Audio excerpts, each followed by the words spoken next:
Hello guys, welcome back to Zikra's world. आप सब कैसे हो, कहाँ से हो, कमेंट सेक्शन में ज़रूर बताना। मैंने आपको मेरे फर्स्ट व्लॉग में बताया था कि मैं जिक्रा के बारे में आपको सब कुछ एक्सप्लेन करूँगी। तो शुरुआत करते हैं उस दिन से जब हम सबको पता चला था कि जिक्रा आने वाली है। स्टार्टिंग के 2 महीने मेरे बहुत अच्छे से बीते। सब कुछ नॉर्मल प्रेगनेंसी की तरह ही था। मुझे सिर्फ पेट में दर्द रहता था। 3rd मंथ की जो सोनोग्राफी होती है, जब हम वो करवाने गए तो डॉक्टर ने बोला कि आप डबल मार्कर रिपोर्ट कराओ। फिर वो हॉस्पिटल में हम कंफर्टेबल फील नहीं कर रहे थे, इस वजह से हम दूसरे हॉस्पिटल गए। फिर उन डॉक्टर ने सब हमारे रिपोर्ट्स देखे, सब कुछ नॉर्मल था। फिर वो डॉक्टर ने मेरे मेटाबॉलिक रिपोर्ट करवाए। फिर उस रिपोर्ट में आया कि मुझे प्रेगनेंसी के साथ में पार्शियल मोल है, एच मोल यानी कि पार्शियल मोल। डॉक्टर की लैंग्वेज में उसे पार्शियल मोल बोलते हैं और हमारे घर में जो दादी नानी लोग होते वो उसे एक वेला बोलते हैं, यानी कि एक छोड़ एक गांठ होती है वो। मैं और नवाज बहुत डर चुके थे, लेकिन डॉक्टर ने बोला कि ये सब नॉर्मल है, ये नेचुरली है। क्योंकि जो प्रेगनेंसी के दौरान कुछ लोगों को यानी कि लाखों में ऐसा एक केस होता है कि जिसे प्रेगनेंसी के दरमियान एच मोल यानी कि पार्शियल मोल होता है। लाखों में मैं एक वो थी कि जिसमें प्रेगनेंसी के दरमियान ये मुझे एक पार्शियल मोल हुआ था, यानी कि एक गांठ हुई थी। लेकिन डॉक्टर ने कहा कि जब आपकी डिलीवरी होगी तब साथ में ये गांठ को भी पहले निकाला जाएगा, फिर बेबी का बोर्न होगा। लेकिन इससे आपको भी कुछ खतरा नहीं है और बेबी को भी कुछ नहीं है, सब कुछ ठीक है। लेकिन मैंने अपनी लाइफ में ऐसा पहली बार देखा था, क्योंकि मेरा बहुत बड़ा फैमिली है। मैंने कभी किसी लड़की को इस तरीके से नहीं देखा कि किसी प्रेगनेंसी के दरमियान किसी को गांठ हुई हो, या नवाज की फैमिली में भी मैंने किसी को भी नहीं देखा। मेरी ननंद है, मेरे जेठानी जी है, मेरे दूसरे जेठानी, किसी को भी मैंने ऐसी डिलीवरी नहीं देखी कि प्रेगनेंसी के दरमियान किसी को गांठ हो, या फिर मेरी फ्रेंड्स कहीं पे भी मैंने इसे नहीं देखा। इसलिए मैं डर गई थी कि मेरी प्रेगनेंसी में ऐसा क्यों है। लेकिन वो डॉक्टर बोल रहे थे कि नेचुरली है, ये सब कुछ नेचुरल है, ऐसा होता है, ऊपर वाले की करामत है, कुदरती है, कुदरती है। बस ऐसा ही सब लोग कह रहे थे। फिर मेरी फैमिली में जहाँ पे डिलीवरी के टाइम पे हम जिस डॉक्टर को दिखाते हैं, हम वहाँ पे गए। तो वो डॉक्टर ने भी मेरी फाइल देख के यही कहा कि नॉर्मल है, कुदरती है, ये नेचुरली सब कुछ होता है, वैसा कुछ डरने वाली बात नहीं है। लेकिन वो पार्शियल मोल था, इसलिए सब डॉक्टर कह रहे हैं कि पार्शियल मोल मीन्स के वो एज मोल अगर प्रेगनेंसी के दरमियान नहीं होती तो वो गांठ को ऑपरेशन के दरमियान निकाल लेते हैं। लेकिन साथ में बेबी है, उसके हिसाब से अभी वो कुछ ऑपरेशन नहीं कर सकते। जब डिलीवरी होगी तब पहले वो गांठ निकालेंगे, फिर बेबी का बोर्न होगा। जिस जिस डॉक्टर को मैंने दिखवाया ना, उस डॉक्टर पास मैंने जब सोनोग्राफी करवाई तो वो सब सोनोग्राफी का वीडियो उतार लेते थे। वो सब पहले वो अचरज हो जाते थे कि वो देखो उसको पार्शियल मोल है, पार्शियल मोल है। वो दूसरे नर्स भी आते थे जो वो सीखने आती थी, उनको बोलते देखो ये पार्शियल मोल का केस है, वो एज मोल वाला केस है, देखो सब। फिर सब डॉक्टर ने यही कहा कि नहीं, बेबी भी हेल्दी है, सब कुछ अच्छा है, आप आगे बढ़ो, सब अच्छा ही है। ये पार्शियल मोल है, वो नॉर्मल है। वो उसका जो मीन्स के क्या कहते हैं, वो जो गांठ थी ना वो धीरे धीरे बढ़ रही थी, जिससे कि बच्चे को भी जो पोषण मिलता है वो प्लस वो गांठ को भी साथ में पोषण मिलता था। तो वो भी धीरे धीरे बड़ी होती जाती थी। तो क्या है कि बच्चे का जो जगह होता है पूरा उसको फैलने का, उसमें साथ में गांठ भी थी, वो एक डर लग रहा था। नवाज, मेरा भाई, मेरे पापा, मेरे जेठ, सब ने अपनी अपनी तरह से हर जगह पे मेरी फाइल दिखवाई। सब जगह पे डॉक्टर ने एक ही बात बोली कि हाँ, लाखों में एक ऐसा केस होता है कि पार्शियल मोल विथ प्रेगनेंसी होती है, तो नॉर्मल है। प्रेगनेंसी विथ पार्शियल मोल होता है, ऐसा कोई बार एक केस ऐसा होता है। मतलब कुछ डरने वाली बात नहीं है, अगर मुझको कोई प्रॉब्लम नहीं हो रही तो। मैं मेरे मम्मी के घर पे चली गई थी क्योंकि मेरी तबीयत बहुत ख़राब रह रही थी। मुझे फुल्ली बेड रेस्ट बोला था। सब डॉक्टर ने यही बोला था कि नहीं, बेबी भी हेल्दी है और सब कुछ नॉर्मल है, सब कुछ ठीक है, रिपोर्ट्स भी सब नॉर्मल आ रहे थे मेरे। तो इस वजह से हम 5th मंथ में जब मेरी सोनोग्राफी कराई, तब वो गांठ जो थी, मीन्स के वो पार्शियल मोल था, वो धीरे धीरे ग्रो कर रहा था। मीन्स के जैसे कि वो ट्विंस में होता है कि दो बेबी एक साथ ग्रो होते, उसी तरह से कि बेबी का भी ग्रो हो रहा था, प्लस वो पार्शियल मोल यानी कि एज मोल, वो जो वेल थी, वेल वो धीरे धीरे बढ़ रही थी। वो डॉक्टर बोल रहे वो एक टाइप का वो छोड़ होता है, वो भी धीरे धीरे बढ़ रहा था। फिर नवाज़ ने और मेरे भाई ने सबने जा कर के डॉक्टर के साथ बात की कि इस वजह से कुछ मुझे या मेरे बेबी को कुछ प्रॉब्लम नहीं होगी ना। तो डॉक्टर ने बोला कि नहीं, वो उस तरीके से पहले ऑपरेशन करेंगे। सब डॉक्टर ने यही बात बोली थी कि पहले हम जब डिलीवरी के टाइम पे, वो तो फिक्स है कि सी सेक्शन ही होगा, सिज़ेरियन नहीं आएगा, तो पहले वो गांठ को निकालेंगे, फिर मेरे बेबी को बॉर्न करेंगे। फिर डॉक्टर ने बोला कि आप जेनेटिक रिपोर्ट करवाओ।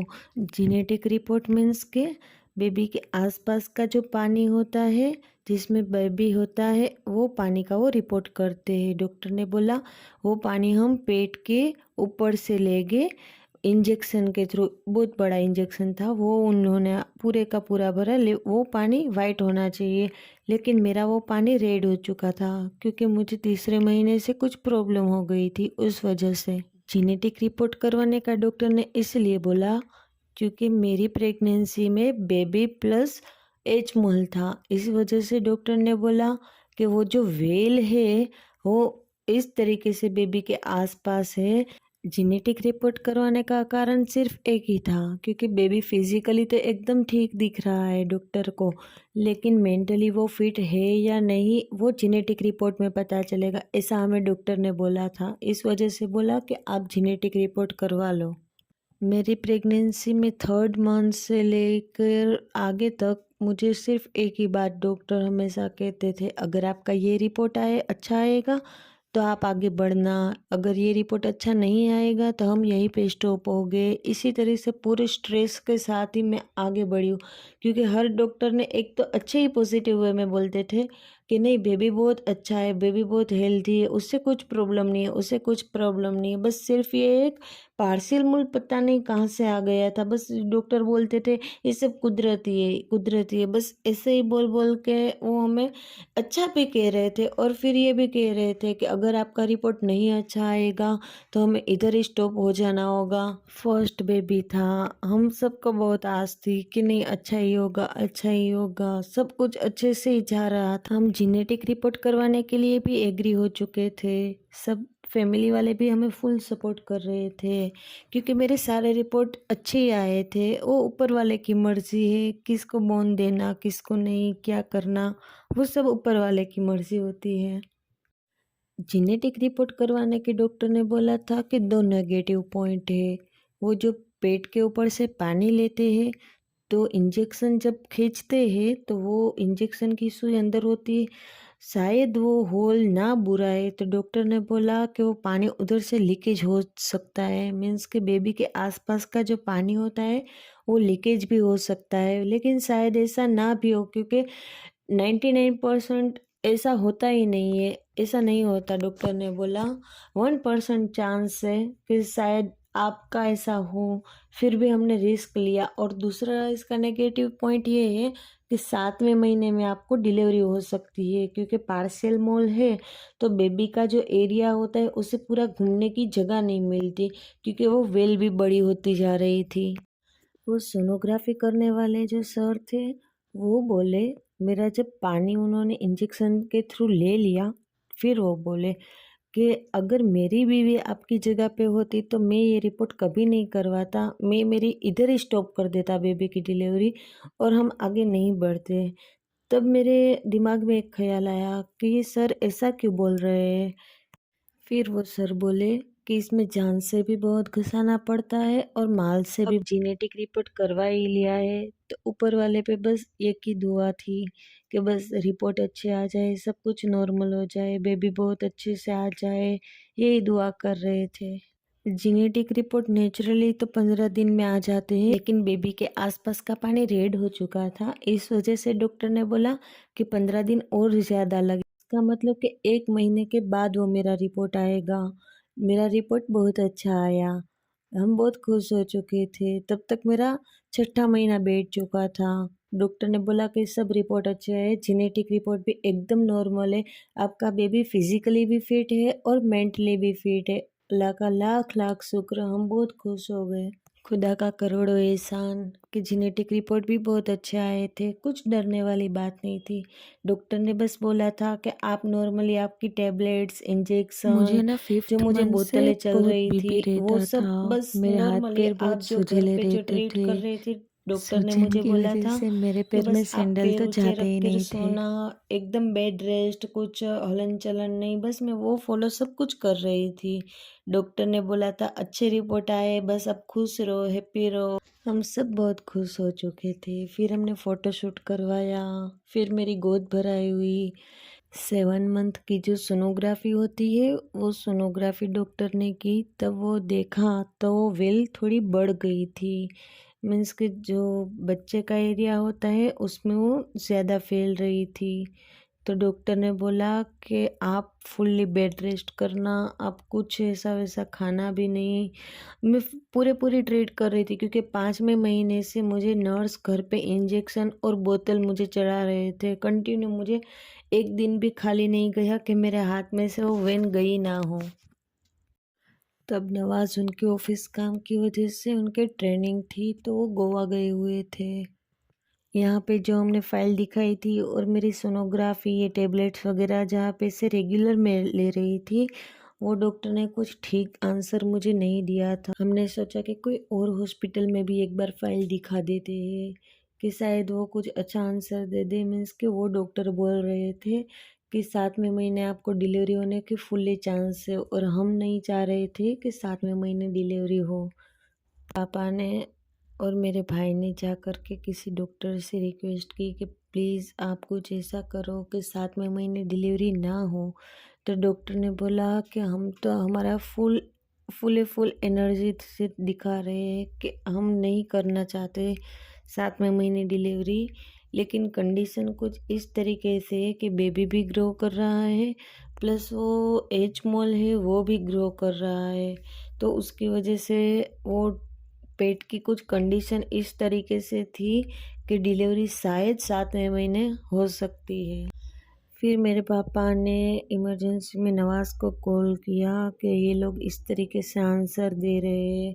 नवाज़ उनकी ट्रेनिंग वहीं पे स्टॉप करके उसी मिनट उनको जो पहली फ़्लाइट मिली डायरेक्ट गुजरात यानी कि राजकोट आ गए। फिर नवाज़ ने डॉक्टर के साथ बात की, तो डॉक्टर ने उन्हों को भी एक ही आंसर दिया कि हम तो हमारी पूरी कोशिश कर रहे हैं कि हमको 7वें महीने डिलीवरी ना हो, लेकिन ऊपर वाले के हाथ में अब क्या हो सकता है, आगे देखते हैं। तब तक मेरे जेठ, मेरी जेठानी, मेरी सासू माँ सब लोग आ चुके थे। तब तक तब मेरी तबीयत कुछ ख़राब रह रही थी, क्योंकि बहुत ज़्यादा वॉमिटिंग प्लस यूँ कुछ ठीक नहीं लग रहा था, कुछ भी अच्छा नहीं लग रहा था। बस यूँ रोना ही आ रहा था कि क्या होगा ऐसे करके। सब लोग मुझे हिम्मत दे रहे थे कि तू पॉजिटिव है मेरे, सब कुछ अच्छा होगा, सब कुछ अच्छा होगा। बस मेरे इतने महीने ऐसे ही गए थे, क्योंकि बस डॉक्टर भी एक ही बात बोल रहे थे, वो स्ट्रेस वाला कि हाँ अगर रिपोर्ट अच्छा आया तो ये होगा, अगर अच्छा रिपोर्ट नहीं आया तो ये होगा। मीन्स के इतने महीने, वो 7 महीने मेरे क्वेश्चन मार्क वाले ही गए थे। नवाज़ ने मुझे बहुत हिम्मत दी कि देख तू कुछ भी ऐसा वैसा मत सोच, जो खुदा की मर्ज़ी होगा वही होगा। क्योंकि अगर हमारे हाथ में है तो कोई भी नहीं ले जा सकता, और अगर हमारे हाथ में है तो हम कितनी भी कोशिश क्यों ना कर ले, लेकिन ऊपर वाले की मर्ज़ी है। तो बस पॉजिटिव वे मेरे, सब कुछ अल्लाह पे छोड़ दे, जो होगा वो होगा। मुझे पूरी रात वॉमिटिंग हो रही थी, मैं अपनी मम्मी की गोद में सर रख के सो रही थी, लेकिन 5 मिनट भी मैं नहीं सो पा रही थी क्योंकि कंटिन्यू वोमिट वोमिट वोमिट। फिर मेरे मम्मी ने मेरे भाई को उठाया कि तू उसके लिए कुछ ठंडा लेकर के आ। फिर 4 बजे मेरा भाई गया, मेरे लिए कुछ ठंडा लेकर के आया, बोला कि ये पी ले, तुझे कुछ ठीक लगेगा। मेरी पूरी फैमिली मेरे सपोर्ट में थी, सब सब लोग मेरे सपोर्ट में थे, मेरे भाई भाभी, मेरे मम्मी पापा, मेरे सासू मम्मी जेठ जेठानी, सब बोल रहे थे कि तू बस ठीक रहे, सब कुछ अच्छा होगा, सब कुछ अच्छा होगा। फिर दूसरे दिन हम जब हॉस्पिटल गए तब डॉक्टर ने बोला कि हाँ वो पार्शियल मीन्स कि वो जो गांठ थी वो ग्रो करने का अभी स्टॉप हो चुका है, अभी बेबी भी अच्छे से मूव कर रहा है, आप कुछ टेंशन मत लो। हम भी बस अल्लाह का शुक्र कर रहे थे, लेकिन डॉक्टर ने एक ऐसा पॉइंट बोला कि जिसकी वजह से मेरे मम्मी पापा नवाज सब लोग एकदम शॉक हो गए। डॉक्टर ने बोला कि डिलीवरी के वक्त शायद मेरी तबीयत भी ख़राब हो सकती है, शायद मुझे आईसीयू में भी रखना पड़े, इस वजह से कोई और डॉक्टर को भी हमारे इधर रखना पड़ेगा। डॉक्टर ने ऐसा बोला है, ऐसा मुझे किसी ने भनक भी नहीं होने दी थी, मेरी सिर्फ टेबलेट उन्होंने चेंज कर दी, क्योंकि डॉक्टर ने मेरे मम्मी को बोला था शायद वो बोलते हैं ना वो खींच आ सकती है या फिर मेरी कंडीशन ज़्यादा कुछ ख़राब हो सकती है, उस वजह से एकदम हाई मुझे वो डोज देने लगे थे। हाई डोज की वजह से मेरी आवाज़ एकदम बंद हो चुकी थी, एकदम गले में खराश, एकदम खांसी शुरू हो गई थी।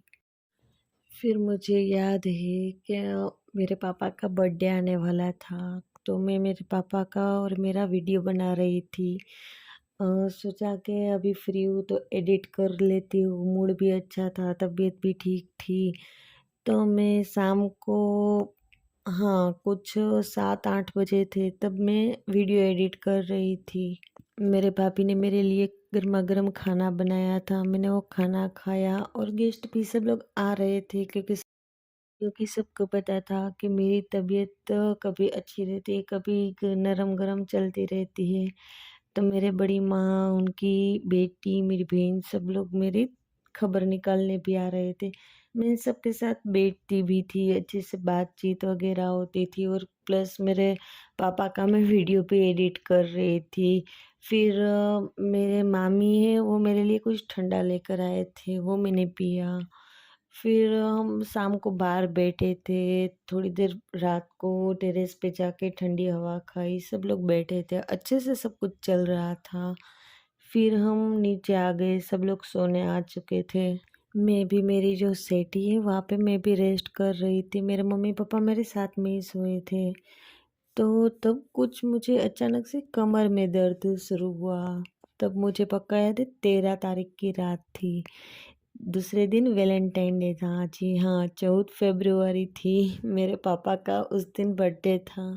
तो सोचा कि मेरे पापा का और मेरा वीडियो भी एडिट करती थी, तो फोटोज सारे मैं कलेक्ट कर रही थी गैलरी में से।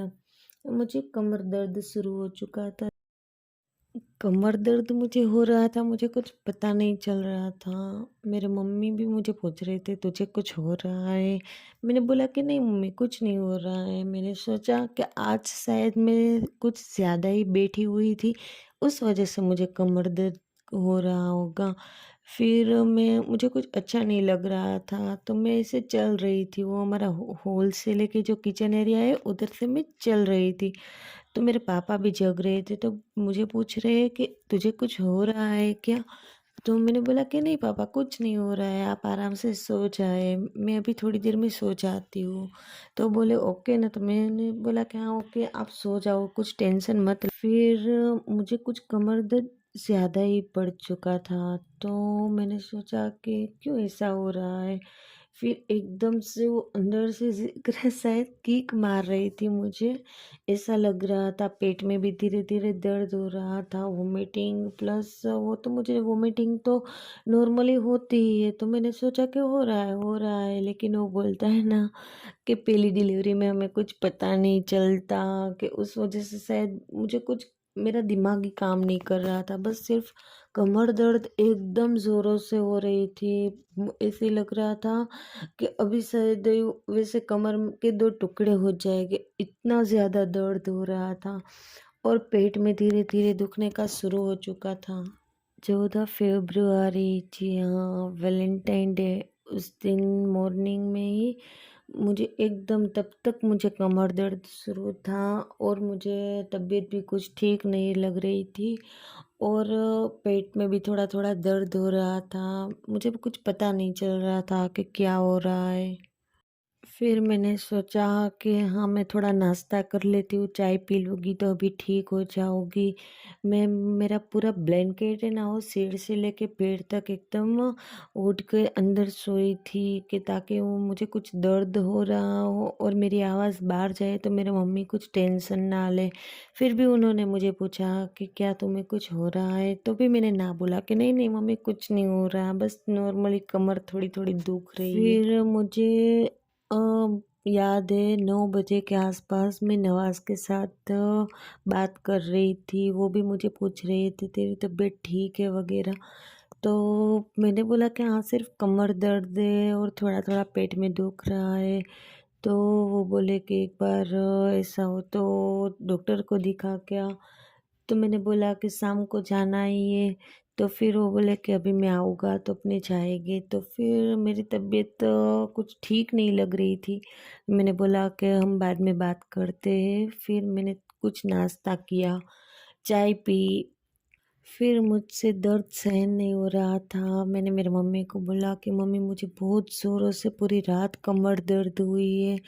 मेरे मेरे मम्मानी को भी बोला कि मुझे बहुत ज़्यादा पेन हो रहा है और पेट में भी दर्द शुरू हो चुका था। मेरे भाभी ने एकदम तुरंत मुझे लेकर खड़े हो गए, मुझे चेंज कर दिया और बोले कि मम्मी इनको लेके जल्दी से हॉस्पिटल जाते हैं। मैं अभी आप सबसे बात कर रही हूँ, मुझे आँख में पानी आ रहा है क्योंकि वो मुझे मंज़र मुझे याद आता है, मैं एकदम डर जाती हूँ। मेरे पापा भी तब तक दुकान पे जा चुके थे। मेरे भाई को जल्दी से फ़ोन किया, नवाज़ को भी जल्दी से मेरी मम्मी ने फ़ोन किया कि रेहाना को लेके हॉस्पिटल जा रहे हैं, आप सब जल्दी से आ जाओ। और हाँ, मुझे याद है मुझे बहुत पेन हो रहा था और 11:47 को ज़िक्रा का फ़ोन हो गया। हमारा सबसे बेस्ट वैलेंटाइन डे गिफ्ट था ये।